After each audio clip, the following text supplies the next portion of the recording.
So our first session this morning is a session regarding item 19 and really what you need to do to prepare on the store level with your franchisees, and if you have company stores, what you need to do in order to make sure that your numbers for item 19 are compliant, and that's really one of the keys. Currently, there is no hard, fast rule on item 19 that I'm aware of. We got a couple of lawyers in the room. They can confirm that one way or another. But what I do know is the numbers have to be real, they have to be honest, and they have to be defendable. And you can't cherry pick, and a whole bunch of other things that go along with it. So I think we'll start with our guests to come on up to the panel here, and we'll get set up. Our panelists today are Fred Curvan, who you just met. He began his franchising career in 1991. I know he doesn't look that old. We worked together at a company called Desert Moon. We scaled it to about 30 units, and Fred served as their president. And he was also the chief operating officer for True Foods when we had, I don't know, about 104, 105 units across 3 brands, and was also the vice president of Energy Kitchen. And along with his wife, who you'll meet later on, Ameh, he launched a brand called Moosey's Play Cafe. Now he's with Curvan Consulting, and Fred is sort of our go-to guy at Franchise Growth Solutions. We work every day together. But when we have a franchise development project or someone wants to franchise their business, Fred's our guy. Our next panelist is Michael Iannuzzi, who I know forever at Citrin Cooperman through Aaron. And he is the partner and leader at Citrin Cooperman in the franchise practice. He is really involved in franchisor audits. As you know, every year you have to get your FDD audited. He provides accounting, tax planning, advisory services, and obviously, since he's involved in FDD renewals, he is involved in item 19 and the audit. So Michael is a wealth of information. Michael, how long have you been with, it seems like I know you forever. Yeah, it's my whole career. This is my 21st year. 21 years at Citrin Cooperman. Wow. Okay. And then Victor Turkanu, I hope I pronounced that right, Victor. So Victor is an international franchise attorney, currently with, is it Tenenbaum, Helper and Tenenbaum? And he advises not only franchisors, but franchisees. He helps them review their franchise agreements. He's the attorney for one of our clients, Mo Cafe. And I actually met Victor through another attorney that I've done some work with up in Toronto, which is where I believe Victor is from. So Victor, why don't you come on up, grab a seat. And let's get the... Wow, right in the middle. In the middle. Yeah. Let's get the slideshow going. I have to have the end. Done this You before. brought yours up? Yeah. Shoot.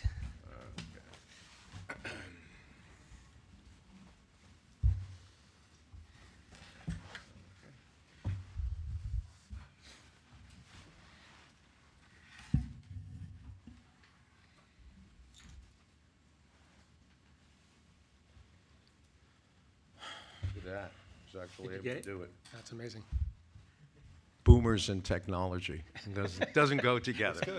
Looks good. I go much better with bourbon. Oh, okay. So, as I mentioned, item 19 really starts in the store.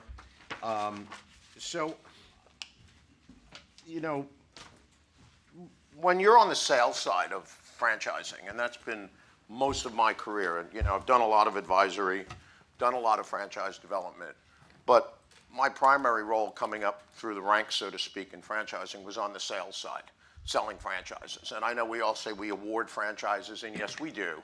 But at the end of the day, you're selling a franchise. So the more assets you have in order to make your case, so to speak, the better off you'll be. Well, many years ago, when the FDD was actually called a UFOC, so you can pronounce that out loud, I won't. It stood for Uniform Franchise Offering Circular. We didn't really have an opportunity as franchisors or franchise salespeople to put earnings claims into the pitch, if you will. When the FDD started and item 19 became a thing, now we can put in a performance representation of company stores or, better yet, or franchised units. And obviously, when you're selling someone a franchise, one of the questions they want to know is, how much money do these stores make? So obviously, you can't really give them hard numbers, profitability, because everyone is different. But what item 19 allows us to do, and what we do when we work on FDDs and FDD renewals, is we will typically put in the gross sales of each unit. And then if it's a restaurant, we'll put in cost of goods and we'll put in labor so that the individual purchasing the franchise has some idea of what a unit does. A lot of that gets easier when you have franchisees, because then you can just tell the prospect, go talk to franchisees, because they're not bound by any regulation. But I can't emphasize enough the importance for those of you who are franchisors, because some franchisors still haven't gotten into the idea of publishing an item 19. As a born and raised New Yorker, very skeptical. If you don't have an item 19, and I know about item 19s, I figure you're hiding something. So you're always better off to put your item 19 in, even if it's not glowing, because at least you can talk about it. Because if you don't put it in, you can't talk about it. So I want to really, direct the first question to Michael, okay, and maybe to Fred. We'll see. But why is a strong accounting system critical to an item 19? Yeah, well, and Gary, thanks for having me, and I hope people come back after this session because we're starting off with accounting. I wanted to get it out of the way. Yeah. But it is the most important, thing. So I mean, good financial systems, good financial records. When you're collecting data from the franchisees, you have to remember the franchisor has to comply with generally accepted accounting principles. You have your own rules and requirements you have to follow. The franchisees kind of have free reign to do what they want to do. They can operate on a cash basis, tax basis, accrual basis, GAAP basis, modified accrual basis, their own basis that they come up with, as long as they're filing the tax returns appropriately. So the data that you're collecting from them, you have to kind of make sure you're accumulating it and organizing in a way that you can present it in the item 19, so people like Gary's group can present it in a good light. So if the data is coming in all different scenarios with people on Google Docs or Excel sheets or emailing reports in because you're emailing in your monthly royalty invoices to them, when you're accumulating that data and organizing it, it's going to be messy. And the rule which Victor will touch on is you have to have that data accumulated, organized, and in a manner that if a regulator wants to audit it, you can present it. You can't tell them, oh, I need 3 months to accumulate it, or I can get back to you in a couple weeks. That data has to be ready to go after you submit that FDD. So there's so many programs out there now, dashboarding programs, POS programs that will accumulate the data for you very easily and then very inexpensive to implement. So if you're an emerging brand and you're starting out now's really the time to implement it, because when you have 100 franchisees and you try to get everybody onto a new system, it's very difficult to get high adoption rate. So if you do it from now and it's just part of the tech fee that you're charging, the tech package that you're offering, you'll be in a lot better position later when you have 100 units and you're reporting this data back to the item 19 and you're benchmarking the franchisees throughout the system and providing real value to them so they can grow their business. Okay, thank you. So if, when we talk about these things and why they matter, obviously they matter on the sales side, but they also matter on a compliance side. For those of you who operate in registration states like New York, where someone actually examines the FDD, you want to make sure that those numbers are compliant and, again, defendable. And that all starts sort of at the ZOR level with what we like to talk about, what Fred and I like to talk about, is having a standard chart of accounts. And I think that that's a big deal. So, Fred, talk about standard chart of accounts, because sometimes, just to set this up, when we bring in a client, whether it's as an FSO client or a FriendF client, we sort of scrub their P&L, and you'll be surprised what we get as P&Ls. So perhaps you want to talk a little bit about standard chart of accounts and Yeah. why it's important. You have to build that standard chart of accounts and the accounting system in at the very onset. And so when we're talking with prospective clients, we are reviewing that P&L. That's where it starts. Here's what we believe a chart of accounts, again, based on the individual business, but we begin to kind of feather that in. It is always amazing that what we receive, they didn't really understand what a chart of accounts was, should it be standardized, but it starts to kind of resonate.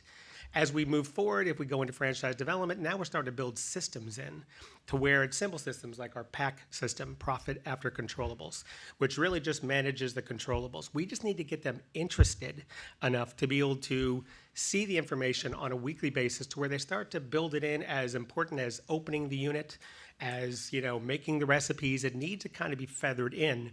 And through that process, we're going through it now with John and I, like understanding the chart of accounts, understanding where things are. I think that's been truly enlightening the last 5 weeks, is really starting to understand what are the numbers. Again, it's usually simply based on purchases to begin with. It's not a full-blown inventory, but some system to where you kind of weave that in as early as possible so that it becomes part of the conversation as early as opening the units. And obviously, that standard chart of accounts will evolve as you begin to understand your business and the nuances of it all.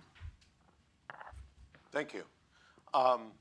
Back to you, Michael. Victor, I will get to you. So, Michael, our slide here is about building a system for accounting and reporting.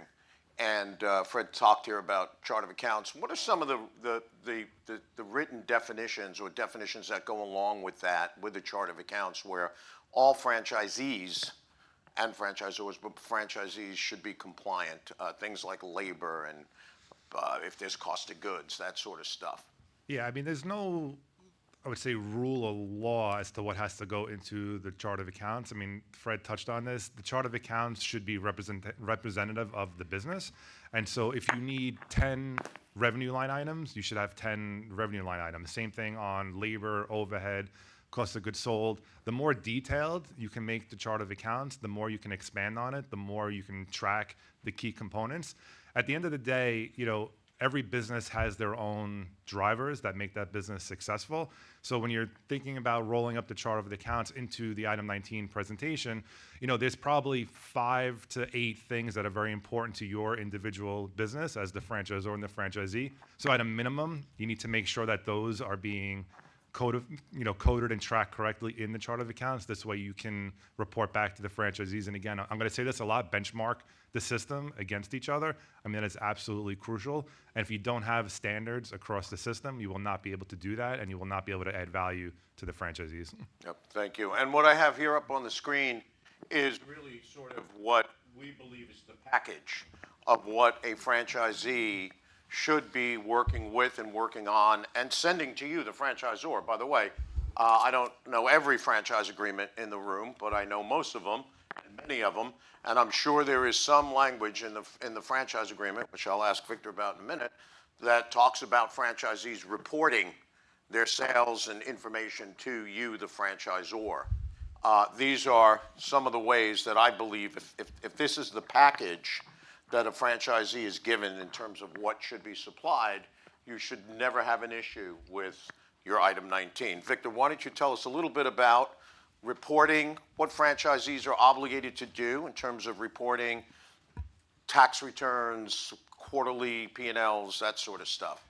So undoubtedly the franchise agreement requires all of that. And so the question is not so much whether you have the right to require all of that, to require the franchisee to submit tax returns and filings and P&Ls and financial statements and so on. The question, in my experience, is whether you actually enforce that. Yeah. And so, all of this that we're talking about, if the goal is to put together a robust item 19, well, you can't do that if you don't have the data.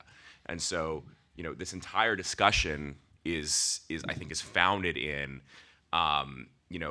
a general, at least in my experience, there's often a rub or a hesitation that many emerging franchisors have to actually go and request this information and actually collect it from franchisees for a variety of reasons. Yeah. But the point is, yes, I'm sure, the folks in here, the franchisors in the room, you're undoubtedly represented by good franchise attorneys who no doubt have that language in the franchise agreement.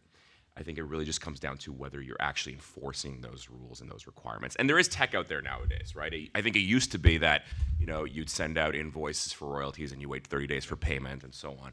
I mean, my experience nowadays is that a lot of this is automated, right? So if you're in the restaurant space and you have a POS at the store level, you probably have admin level access to that POS data, so you're able to pull royalties directly from the franchisee's account through ACH or whatever, right? So but it comes down to I think this notion that, hey, I'm the franchisor, I have to go and ask these franchisees for their financial information. Oh my goodness, that's so scary. That's so that's so conflictual, right? And I think that's probably where this discussion needs to end up. Yeah, so what I want to tag on to Victor's comment regarding enforceability. A lot of franchisors, especially startup franchisors and emerging brands, they don't want to, quote, rock the boat. Sure. They don't want to confront their franchisees. The challenge, as a former franchisor of 4 national brands, I will tell you, if you don't sort of train the franchisee from day one on what their obligations are, now again, you have to live up to your obligations too. It's a two-way street. But if you don't train them from day one, it's almost like raising a child. For those of you who have kids, if you don't give the kid a bedtime, okay, and then when your kid is 8 years old, all of a sudden after dinner one night, you say, by the way, starting tonight, your bedtime is 8 o'clock or 7:30 or whatever it is, you're going to get pushback because they're not used to it. So sometimes you need to confront in a professional, polite manner your franchisees. Do not be afraid, for the lack of a better word, to enforce your franchise agreement. If you manage, I have a saying called manage within the 4 walls of the agreement. If you manage within the agreement, then everyone gets treated the same way. So no one can feel like, well, he's picking on me or she's picking on me. She wants my financials. She wants me to do an audit. Okay? Treat everyone the same way within the franchise agreement. Don't be afraid to say to your franchisee, if the P&L is due on the 15th day, and Michael, what do you recommend, like closing out a month? Is it 15 days? That's about, on a franchisee level. Yeah. 15 days should be the max. Okay. Yeah. So if your franchisee closes out their month of May, by June 15th, you should have that P&L in your inbox. And if you don't, on June 16th, you should be on the phone or send them an email saying, hey, what happened? We didn't get your P&L. Absolutely. We have franchisor clients who the franchisee starts and it's chaos for the first week of opening, and guess what? They missed the first royalty payment. Day one, you pay royalty. Pay your royalties. You send in your P&Ls. You send in your tax returns. You need to enforce those things. Go ahead. Can I Yeah, just, go, just, please. just on that point, This is and your I expect that this afternoon's panel, when Harold and Evan and Lisa are going to be speaking, is going to speak. They're going to be talking about setting proper expectations with franchisees. It's called addressing rogue franchisees. But I think this is a very salient point because, if the first time that a franchisee is learning that they have to submit financial statements to you is after they've opened for business, then you got a problem, right? And so, I think this really goes back to the entire life cycle of the franchise sale or the franchise award, all the way through to when they start operating and start having sales and having to report to you, right? So, if you're a franchisor and during the sales process, you're not telling franchisees, say, hey, here's the expectation. You're going to have to submit these reports to us. This is part of what we do for you. We're providing you with a system, and we need to understand what's going on at the store level, right? A lot of franchisors don't want to have that discussion, right? Because they want to sell a franchise, and that is completely understandable. However, setting a proper expectation with franchisees that this is how it works and that there's a reason for why this is the way it is, I think is really important, and it's something that's often underappreciated throughout the franchise sales process, in my experience. Go ahead, Fred. And I think that, again, building it in as part of kind of the fabric of what we do, every meeting with a franchisee should be to review the P&L.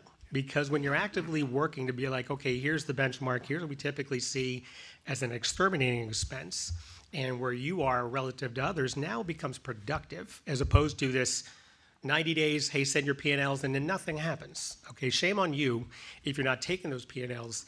Everything flows from P&L. You can see the sales health. You can see the cost of goods health. You can see marketing. Is it happening? Are we spending the dollars? You can see everything you need to see from a P&L.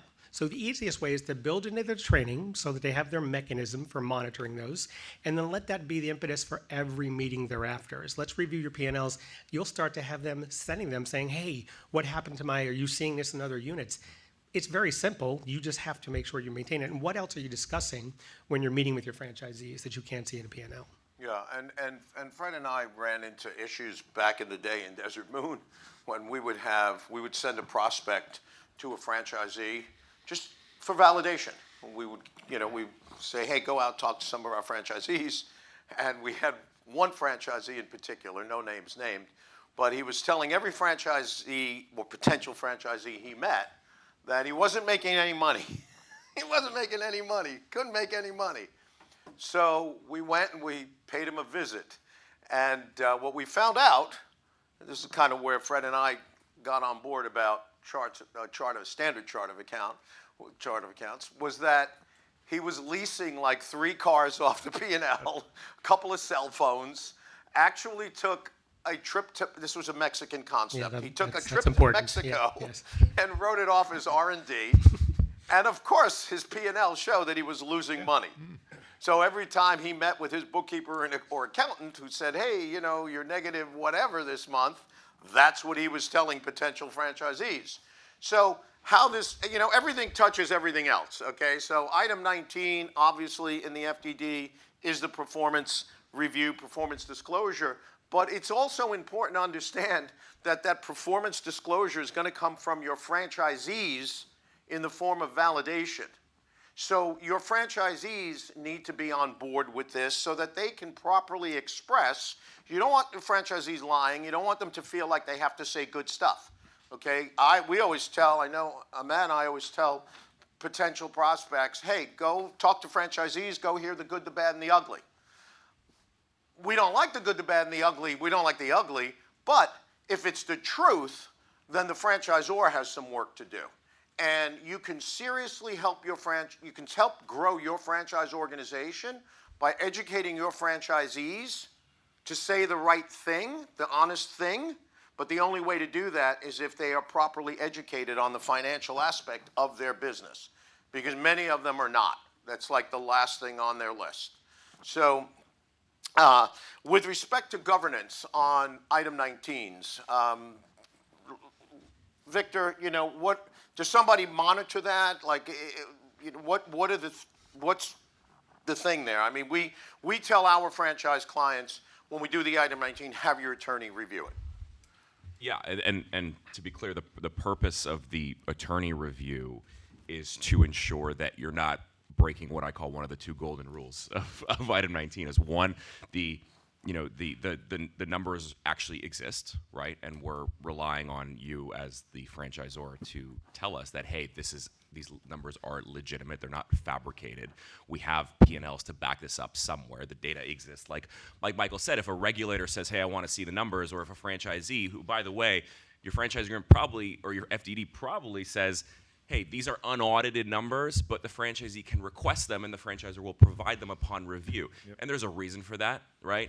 Not only from a franchise regulatory standpoint, but also, you're not misleading franchisees here, right? The numbers, either they're real or they're not, right? So that's one of the rules. And the other rule is, you can't mislead, and that's there needs to be a reasonable basis is the language that we use. But basically what that means is, like Gary said earlier, you can't cherry pick. You're not just going to show your best corporate sales. You're not just going to show, half of the franchisees who are doing really well, and the other ones, we're just going to leave to the back of the FDD. Nobody's going to talk about them. That's the purpose of the review, because that FDD is going to be reviewed by a state examiner who is going to ask all the same questions that we as lawyers are going to ask. But perhaps more importantly, that FDD is going to be relied upon by a franchisee to make an investment decision as to whether they want to join your franchise system or not. And so if they're relying on a representation that you're making in the FDD that, hey, all of my stores, had an average, top line revenue of $1 million last year, and that's not true, right? Or there's something that's unreasonable, or you misled in that process. Maybe you only reported 3 of the 4 stores because the 4th store didn't do very well. Well, you've just opened the door to a pretty significant claim by that franchisee for misrepresentation, right? And that's the purpose of the attorney review. But we are relying on you to give us legitimate numbers and data to be able to put into that item 19 in a way that is compliant. And one thing I want to add to that, and then Michael, I'll let you get, one of the things I want to add to that is sometimes you could be misrepresenting those numbers unintentionally. And that could be because you're not enforcing the rules of your franchise agreement with your franchisees. So for example, and this is not a plug for ADP, but it kind of is. We recommend to all of our franchisor clients that they require their franchisees use ADP payroll. Why? It's very simple. Because if I want to publish a labor number from 20 franchise stores, and my franchisees, I don't know, they're doing payroll every other Thursday in the basement and cutting checks, okay? I can no longer depend on the reliability of that information. So if I go ahead and I put in the labor number, the labor percentage of all of my franchisees, I don't really know if it's accurate because, it's not being done by a reliable source. And so, just to make sure that we're centering this conversation, this is not so much about, we're not talking about fraud necessarily. Yeah. Okay, if we're talking about fraud, then if you're by intentionally accident. right, if you're intentionally misrepresenting numbers, then that's a bigger problem, right? What we're talking about is just plain old negligence, right? Legal term, but really what we're talking about is, is there something that you should have done as a franchisor? What is the standard practice, right, to ensure that you've dotted your I's and crossed your T's to make sure that the numbers that you're putting in the item 19 are validated, that they're legitimate, and that they're not misleading, right? And if for whatever reason they are, and you did everything you could, and you checked all your boxes, then you're probably fine, right? But the systems that Gary has been talking about, and that Fred and Michael are talking about, those are basic things that any franchisor should be doing, right?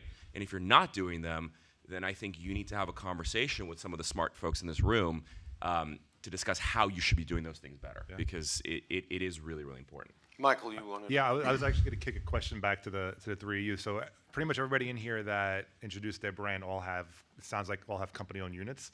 So can you the 3 of you talk a little bit about just the difference of having a company unit that's not representative of the unit being franchised, and how those numbers maybe should or should not go into the FDD? Not representative positively Maybe it's or too big. negatively? No, maybe the store. I mean maybe the store is 3,000 square feet, but you're only franchising a 1,500 square foot store. Yeah, Things so like that for us is that. Well, Fred, I'll let you address that, but that for us creates an issue.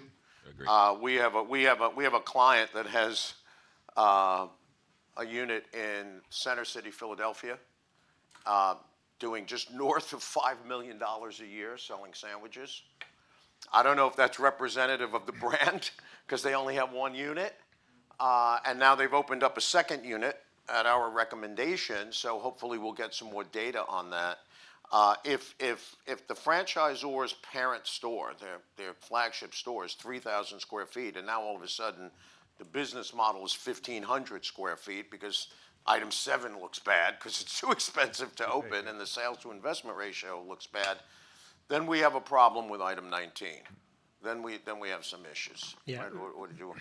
There should be no sugarcoating of any information. At the end of the day, these are franchisees that are mortgaging their houses and they're putting their lives on the line. I would never sugarcoat, and I make sure that everything is documented. Let it shine. If you got a good sales team, they're going to work through it. Quite honestly, if you don't have a good item 19, you should be selling franchises. It's a bigger issue. That's why we go through the process we do. But it should all be documented. And, at the end of the day, let everybody kind of see the numbers, not fudge them. I'm not a big fan of when we see bottom 30%, middle 30%, it's like, what are your AUVs? What are the actual average cost of goods? Because I think at the end of the day, that's what the candidate wants to see, and you have a better chance of selling a franchise if the information is true, transparent, accurate. Fred raises a great point. We have some clients that if you look at their FDD, it looks like the building plans for a rocket ship.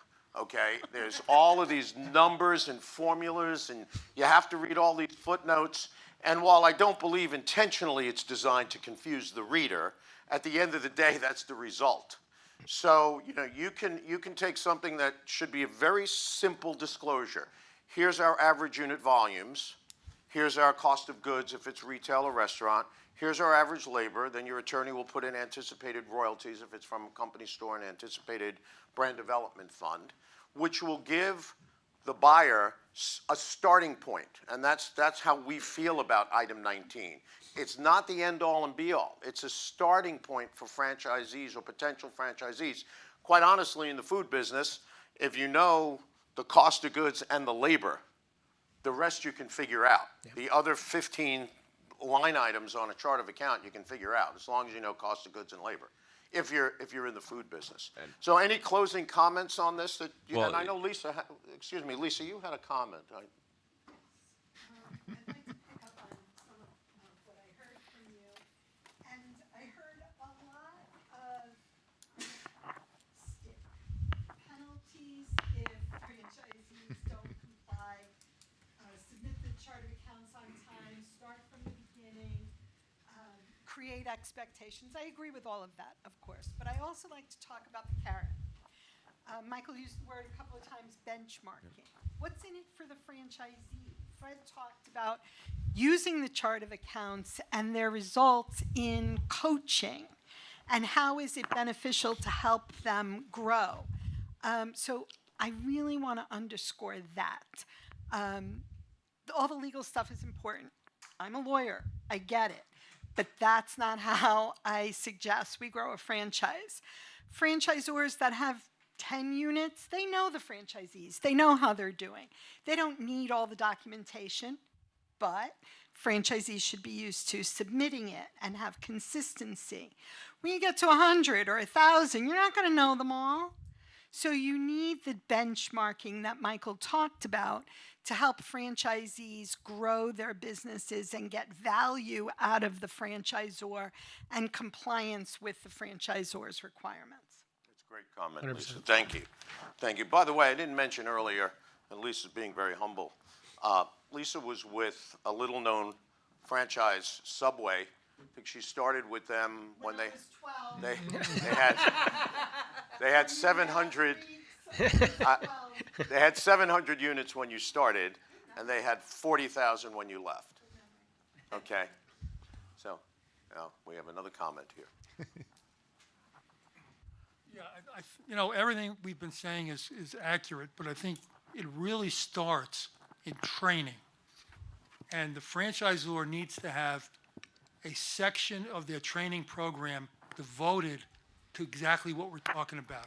Because if you don't start there, and Gary's right, a year later, oh, by the way, we need your financials. Wait a minute, you didn't do this for a year. Now all of a sudden you're collecting them? Right. You got to start it from scratch.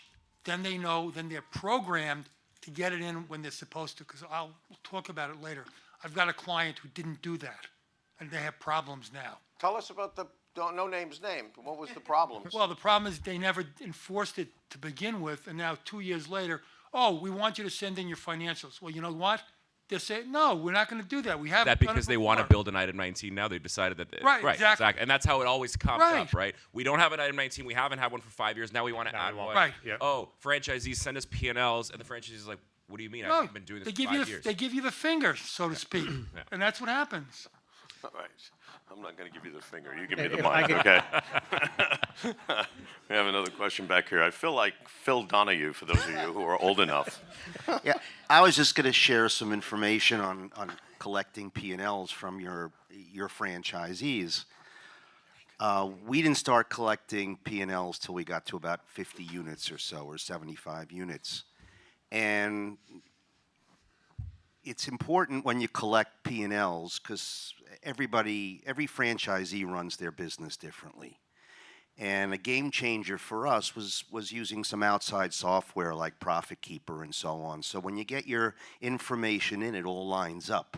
You don't want to be in a situation where you get in 20, 30, 100, 200 P&Ls, and this one's got their car in there, this one's running their daughter's college fund through it, and so on.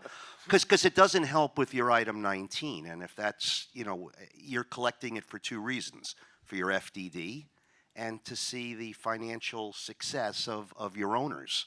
So it's really, really important to make sure that it's apples to apples to apples that you get in. Can I from ask you each a of your question? owners. Can I ask you a question? How did you Sure. find those initial discussions from a franchisor-franchisee relationship standpoint? They were welcome to it. They want the help. They're How did you pitch it, though? Because I think this is a valuable discussion for a lot of people in the room who have not been collecting P&Ls, and I'm sure there are franchisors in the room who have not been collecting P&Ls from franchisees. we found, even to date, they're thirsty for it. They want the help from the franchisor. That's why they bought in. Right. So, but it doesn't help you. It doesn't help your support team if the data is so skewed. Every single P&L and you got to go back. What's this? Can you explain? It's a lot of work. Right. So if you get in a single template and they have to plug it in monthly or every couple of months, you're getting in and then you can use that to put into your item 19. And if you don't get it correct, it doesn't look good in your item 19. You got to put it in there. So it's important that it's consistent. And a lot of this, a lot of different brands have their own software packages where it does come in consistent. But if you just ask for P&Ls, you're going to get them on an Excel spreadsheet. You're going to get a PDF, and you're like, "What's this? What's this line item?" And it's a lot of work. And the software will do 80% of this for you. It will track it, send the emails out, send the reminders out. It'll set up the dashboard. Then we can set up the dashboard with all the KPIs that are important to the system. The franchisee can see everybody in their state and their cohort. Like, you can get really creative on the platform where 80 to 85% of the work is done for you automatically. And now your field consultants are going out there to just hone in on the problem areas and the things to add value to those franchisees. Yeah. And Scott, how many franchisees you got? 142. Okay, so he knows what he's talking about. Okay, he's got 142 of the franchisees. Great.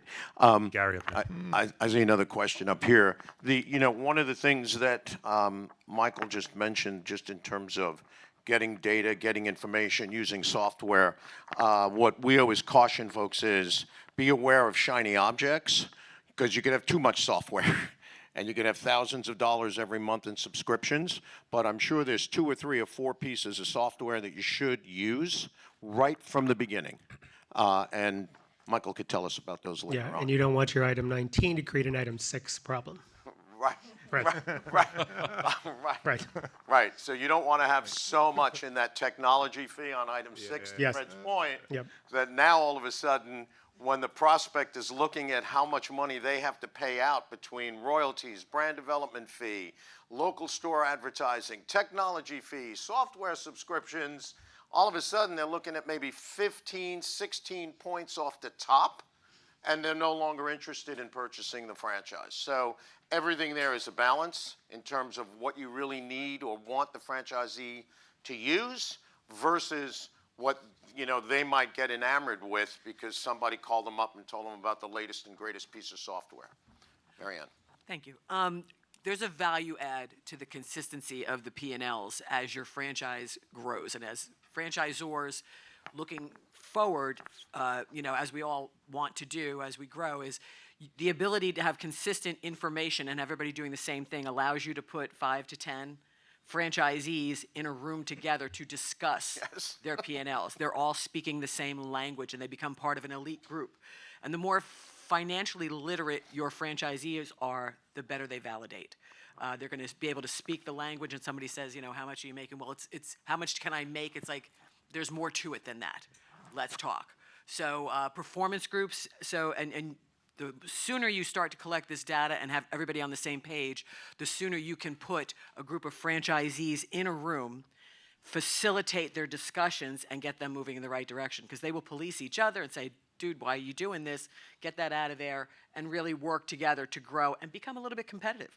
And it's kind of fun to watch that happen. So I'm going to add two things to that. One is actually a question that, because Marianne's statement brought it up for me.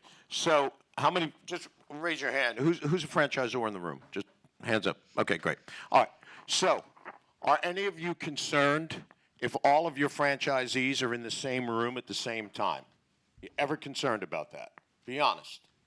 No concerns? Okay. A couple honest people. Okay, great. So why am I asking that question? I'm asking that question because it really cuts to the idea that everybody gets treated the same way, everybody pays the same fee, there's no wheeling and dealing, there's no special deals. Now again, I know when you first launch, you might say, well, I'm going to offer the first 3 franchisees a reduced franchise fee. That's cool, that's fine. Okay, but you never want to see all your franchisees in the same room, and then you have to worry about them talking about, oh, I pay 4% in royalty, oh, I pay 8%, oh, how'd you get that deal? That's a big problem. So be aware of that. Again, everything touches everything else. It's not just item 19. It's how those numbers impact your franchisees' conversations with one another. I have to question, from the legal standpoint, with item 19, is there any way to protect whenever there are unforeseen situations, inflations, oil wars, pandemics, et cetera, and the second is, how does this helps or affects whenever, I worked with a franchisor once, and when I was seeing his P&Ls, or his revenue, sorry, I saw one location selling $90,000 a week, another one selling $2,000, $5,000, and how does that actually impact them? Eventually, he started closing a bunch of them. So I want to understand from that perspective. So the first question is whether unforeseen circumstances, wars, pandemics, unusual inflation numbers, whether that can, somehow increase your liability if your item 19 is otherwise standardized. And the second question, can you clarify your second question?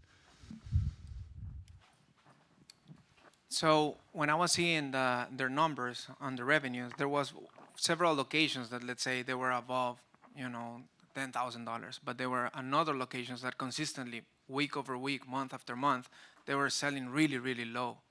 So I understand that the contracts are normally, let's say, 10 years, et cetera. How did that affect the franchisor and the franchisee? Because eventually he started closing down units. So Okay. you want to handle the second one? Yeah, so no, because that definitely has impact on the sales piece. Yeah. Okay, because if you got one store doing, 20 grand a week and another store doing 2 grand a week, a couple of things could be going on. The 2 grand a week guy could be skimming, okay, and not reporting sales. Although if it's more of a retail location, they're POS, and very few people pay with cash these days, so it's really hard, to skim off the top. Most people pay credit card or have subscriptions of some sort. The challenge with that is you have to report it, and you have to report it as it is. So if you can verify that one person's 10 grand a week and another person's 2 grand a week, and that's it, okay? That's the good, the bad, and the ugly. What I would find out is, why is one person doing 10 grand a week and the other person doing 2 grand a week? Is the 2 grand a week person got an operational issue? Okay, we're not talking about, they tore up the street in front of the store, okay? That's extenuating circumstances, okay? But if you have, back in the day in Dunkin', I was a Dunkin' franchisee way back when we made donuts in the shop, by the way. And Marianne alluded to this before. In Dunkin', there were 14 units in our district. And I think it was every month, they would publish the monthly sales of every one of the 14 units. No, they would never tell you which one was what, okay? But it was 1 through 14. And right next to it, 1 through 14, were what we called back in the day in Dunkin' was customer satisfaction guides, which were the store audits.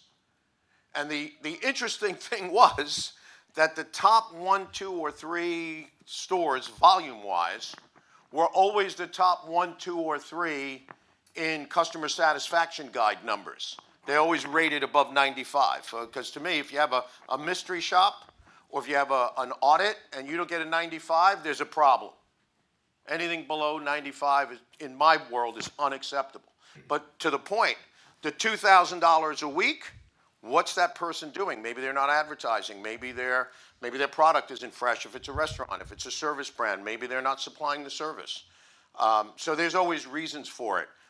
Reasons aside, you still have to report it. From a disclosure standpoint, I mean, the whole point of item 19 is honesty and transparency, right? So good luck, claiming that this store is not representative of the brand, or this subset of locations is not representative of the brand, when everything else about the location is similar to every other location, which is doing well, and trying to hide that or keep it out of the item 19. Somebody's going to have a problem with that, and actually, I would say there's more liability if you were to do that, right? If you're honest and transparent, and you have a genuine explanation, right? I mean, look, franchisee asks you what's going on with these stores. You could have a discussion with them and say, well, we've had some issues with our operations, with some franchisees. Whatever the answer is, there's nothing wrong with doing that, right? That's part of, and in my experience, I think that actually builds a lot of goodwill with prospective franchisees, because it doesn't give them a reason to think that you are hiding something. If you keep them out of the item 19, well, then not only do they think you're hiding something, you are in fact hiding something. To your first point, certainly to the extent that there are extenuating circumstances, and you named a few examples: pandemics, wars, unusual inflation, and so on. You're going to have a really tough time making that argument within the FDD, and there's a few reasons for that, but one of them is, particularly in the registration states, examiners do not like disclaimers, right?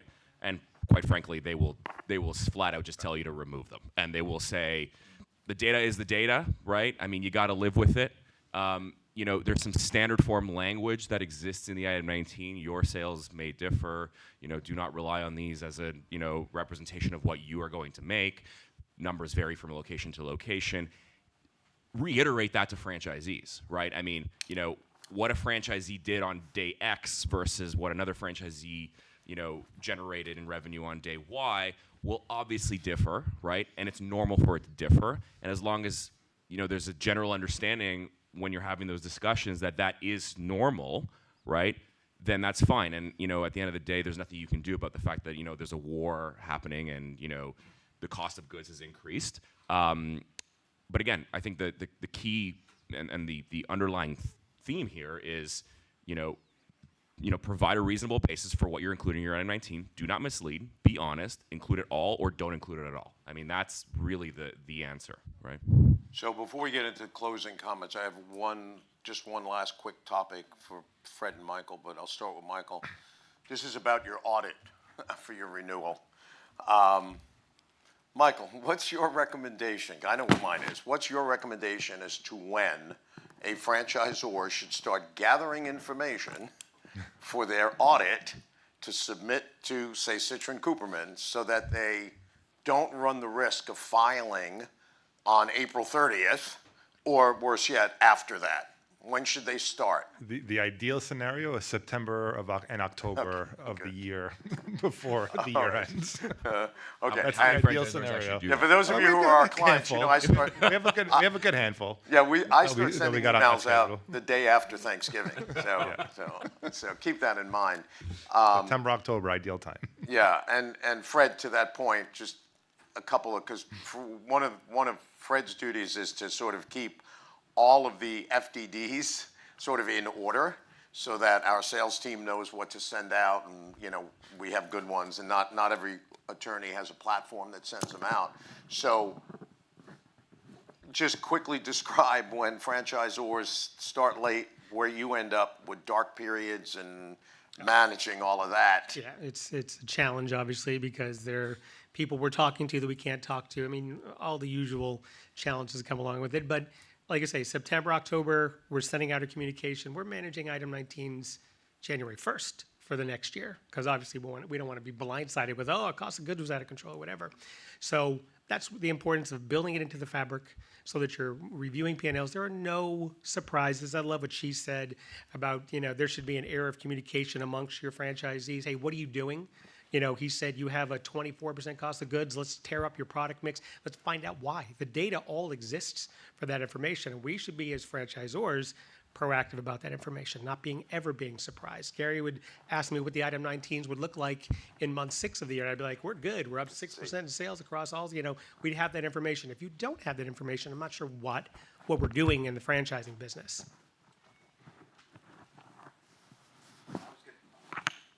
I was going to add maybe a good nugget for the franchisors that are here, that you can.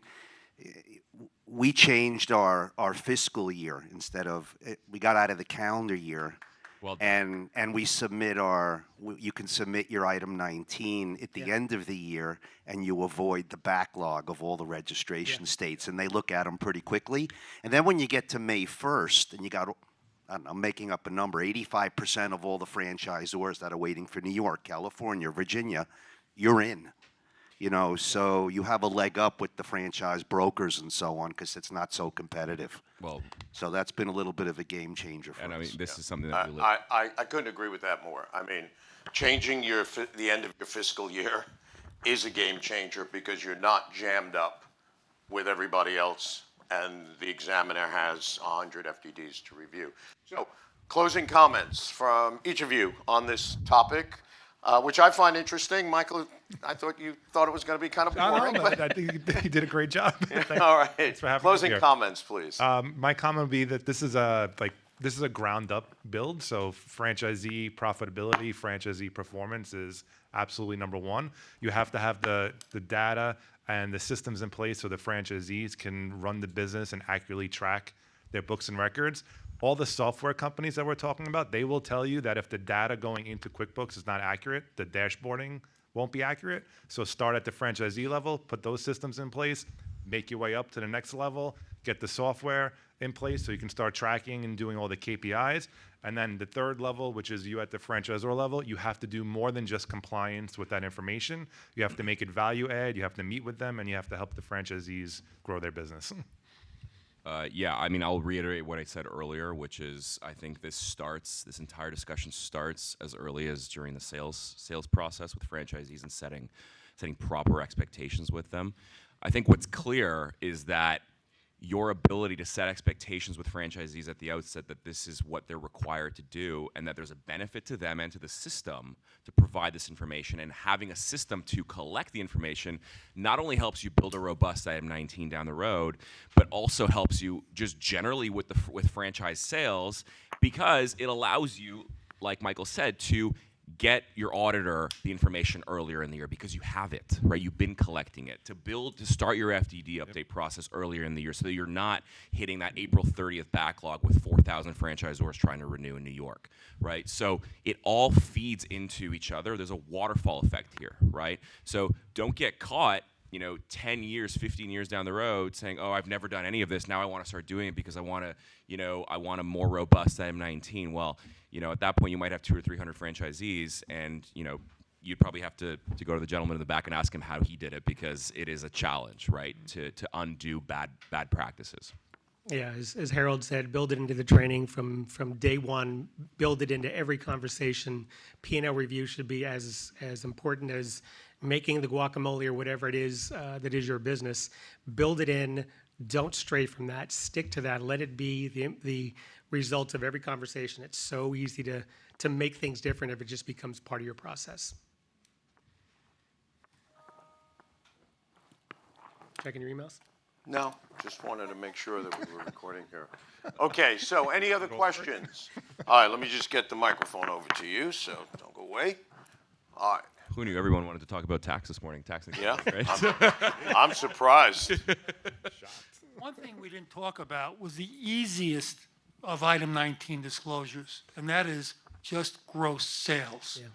This way, you don't have to worry about cars being deducted, et cetera, et cetera. Every franchisee has to have the gross sales because that's how the royalties are based. So you could have a top line gross sales and have nothing else, and that's a valid item 19, and you can justify that by saying, well, the franchisees don't give us everything, so these are the gross numbers. You figure out how your bottom line is going to feel. And I have a lot of clients who start out doing it that way because it's simple. Yeah. Yep. Okay. Any other questions? No? Okay. So, how about a round of applause for our panelists? And on the slide presentations, for anyone that wants a copy of this, I saw some of you taking pictures. You can just either write to Sarah. You have her email address. She's been sending out 100 emails for the last couple of weeks about being here today. And then I think we'll have a QR code at some point right there. See, that I said it, and there it is. That will take you to the website. You can learn more about this on the Franchise Growth Solutions website. We have a tab there called the Learning Hub, and there are literally hundreds of articles up there for franchisees and franchisors. And many of you know, because you receive our newsletter, we publish 2 newsletters every month. One newsletter is for franchisees, and the other is for franchisors. When you see those in your inbox, they're not there to sell advertising. They are there to give you useful information, actionable information, and insights on the brand. So, gentlemen, thank you again. We're going to take a quick 15-minute break. We got our next speaker up at 10:30. So, again, if you got to use the restroom or there's water outside, coffee, whatever.